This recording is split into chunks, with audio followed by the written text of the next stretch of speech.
बंदी से मिले, जिन्होंने हमारे साथ प्रताड़नाएं सही हैं उनसे मिले हैं। 20 दिन के अंदर जो सबसे बड़े अपराधी हो गए हमारे साथ उनसे मिले हैं, बेगुनाहों से मिले हैं, मासूमों से मिले हैं, उनसे मिले हैं जिनके सीने में सिर्फ धड़कन के सिवा कुछ बाकी नहीं रह गया, उनसे मिले। आज़ाद हिंदुस्तान के बहुत कमज़ोर लोगों से मिले हैं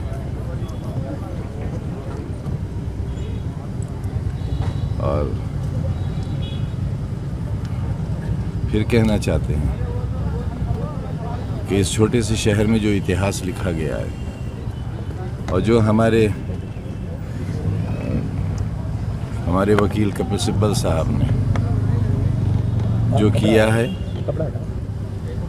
जिस तरह से हमारे मुकदमात लड़े हैं, जिस तरह से हमारी पैरवी की है, वो एक वकील की पैरवी नहीं थी। एक इतने बड़े स्ट्रेचर का शख्स, हमारे जैसे आदमी, जिस पर ईडी की जांचें बैठी, जिससे ये पूछा गया कि विदेशों में कितने बैंक बैलेंसेस हैं, कितनी कोठियाँ हैं, कितनी फैक्ट्रियाँ हैं, कितने होटल्स हैं, जिसकी ये हैसियत नहीं थी कि वो उनकी एक तारीख की फ़ीस भी दे सकता होता। वो एक वकील की पैरवी नहीं थी।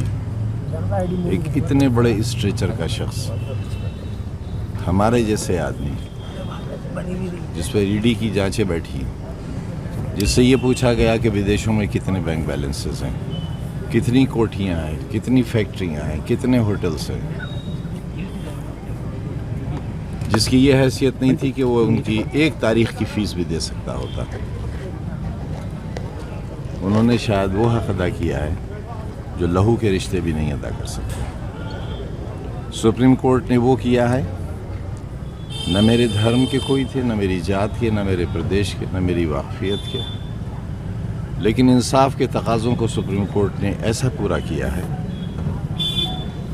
और साबित किया है कि विधाता ने जो पावर्स उन्हें डेलीगेट की हैं, उन्होंने उसका सही और जायज़ इस्तेमाल करके ये साबित कर दिया कि अभी कमज़ोरों के लिए इंसाफ बाकी है और जब तक उन जैसे लोग इंसाफ करने वाले दुनिया में बाकी रहेंगे और हिंदुस्तान में ख़ास तौर से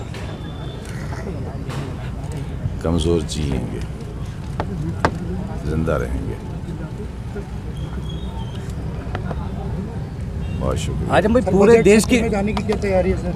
आजम भाई, पूरे देश की निगाह आपके ऊपर है कि कल सदन में जाएंगे या नहीं जाएंगे? बजट सत्र है। सदस्य तो मैं लोकसभा का भी था और जिन हालात में मैंने चुनाव जीता था आप जानते हैं, सरकार, प्रशासन, पुलिस, उस वक्त का कलेक्टर, जो हुआ था नंगा नाच किसने नहीं देखा। हाँ, बस इतना हुआ, 3.5 लाख के लिए 1.5 लाख रह गई। मैं तकरीबन 3-3.5 साल मेंबर पार्लियामेंट रहा, जिनमें 2 साल में जेल में था, लेकिन मुझे रहने के लिए आवास नहीं दिया गया था। आज़ाद हिंदुस्तान का ये भी इकलौता इतिहास होगा। अब विधानसभा मेरे लिए कोई नई जगह नहीं है। 10वीं बार जाऊंगा उस हाउस में, क्यों नहीं जाऊंगा? मैं चुना गया हूँ, क्यों नहीं जाऊंगा? अच्छा आजम भाई, आपकी कुर्सी चर्चाएं हैं कि अखिलेश जी के बराबर में पड़ी हुई है, तो क्या जो नाराज़गी चल रही है, जिस तरह की चर्चाएं हैं, वो नाराज़गी अखिलेश जी ख़त्म कर रहे हैं? क्या कहना चाहेंगे? आपसे ही ये सूचना मिल रही है नाराज़गी की, मुझे तो कोई वजह समझ में नहीं आती। दूसरी ये कि नाराज़ होने के लिए कोई आधार चाहिए। मैं खुद ही निराश में था, लेकिन मुझे रहने के लिए आवास नहीं दिया गया था। आज़ाद हिंदुस्तान का ये भी इकलौता इतिहास होगा। अब विधानसभा मेरे लिए कोई नई जगह नहीं है। 10वीं बार जाऊंगा उस हाउस में, क्यों नहीं जाऊंगा? मैं चुना गया हूँ, क्यों नहीं जाऊंगा? अच्छा आजम भाई, आपकी कुर्सी चर्चाएं हैं कि अखिलेश जी के बराबर में पड़ी हुई है, तो क्या जो नाराज़गी चल रही है, जिस तरह की चर्चाएं हैं, वो नाराज़गी अखिलेश जी ख़त्म कर रहे हैं? क्या कहना चाहेंगे? आपसे ही ये सूचना मिल रही है नाराज़गी की, मुझे तो कोई वजह समझ में नहीं आती। दूसरी ये कि नाराज़ होने के लिए कोई आधार चाहिए। मैं खुद ही निराधार हूं तो आधार कहाँ से आएगा? मेरा अपना ही कौन सा आधार है? एक गरीब आदमी गली में रहने वाला। हाँ, एक खता हुई थी कि बच्चों के हाथ में कलम देना चाहा था और चाहा है। वो मिशन आज भी जिंदा है।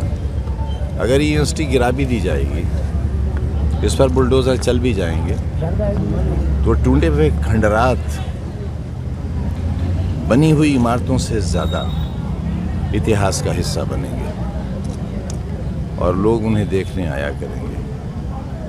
हमारे परिवार और वो परिवार जो जेल के अंदर है और जो जेलों से निकल गए मुकदमात में, उनके किस्से और कहानियाँ उनके वालिदैन, उनके दादी दादा, नानी नाना सुनाया करेंगे। वो बताएंगे कैसा अन्याय हुआ था। हमारे किस्से सुनाए जाएंगे, हम पर हुए जुल्म की कहानियाँ सुनाई जाएंगी। क्यों भाई, क्या उसे भुला दोगे? अच्छा आजम भाई, आपके साथ साथ शिवपाल जी की भी नाराज़गी थी। शिवपाल जी आपसे मिलने के लिए आए लेकिन अखिलेश जी नहीं आए। क्या कहना चाहेंगे? क्या शिवपाल जी की भी नाराज़गी अब दूर हो जाएगी, क्योंकि आपकी नाराज़गी दूर हो जाएगी? मैं न किसी के आने पर कोई कमेंट कर रहा हूँ, न किसी के ना आने पर। जो आए उनका शुक्रिया, जो नहीं आ सके किन्हीं कारणों से उनका भी शुक्रिया, क्योंकि मैं नाराज़ होने की हैसियत में ही नहीं हूँ। इसलिए कि मुझे जो तहफ़्फ़ुज़ मिला है, जो प्रोटेक्शन मिला है, वो न्यायपालिका से मिला है।